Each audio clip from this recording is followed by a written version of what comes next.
سرآغاز همه شما را از نام مقامات اجرایی حکومت دولتی شهر دوشنبه و خصوص از نام رئیس مجلس ملی مجلس عالی جمهوری تاجیکستان رئیس شهر دوشنبه محترم رستم امومعلی و مناسبت روز پایتخت جمهوری تاجیکستان که به شنبه 3 ماه اپریل راست می‌آید تبریک و شادباش گفته به شما سلامتی، سعادت روزگار و سربلندی و خوشبختی تمنا میکنم.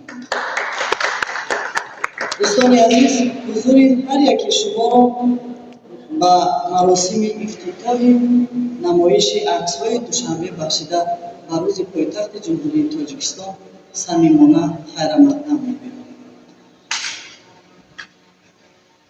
دوستان عزیز، پایتخت جمهوری تاجیکستان شهر دوشنبه شهری ظاهراً جوان دارای تاریخ و تمدن قدیمی است.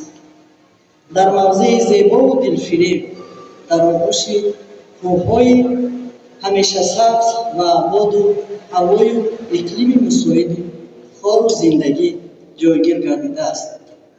طول چندین ده ساله است که انیق‌ترش 101 سال است که با وقار و افتخار وظیفه و مسئولیت مقام و مرتبه پایتخت جمهوری تاجیکستان را داشته.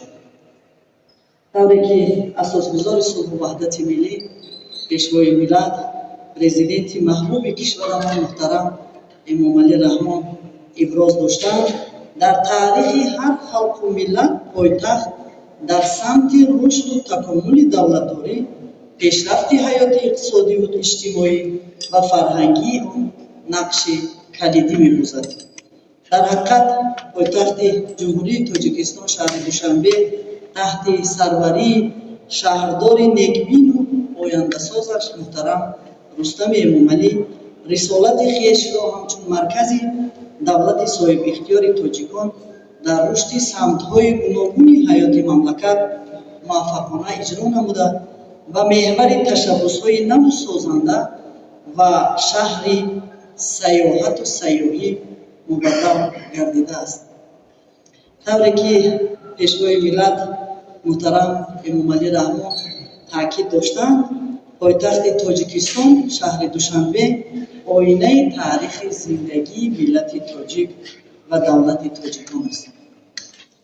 با عزم و تلاش‌های پیگیرانه پیشوای ملت محترم امومعلی رحمان ساحه سیاحی رشد بی‌سابقه یافته ظرفیت سیاحی مملکت و خصوص پایتخت عزیزمان شهر دوشنبه به جامعه جهانی به طور شایسته معرفی می‌گردد.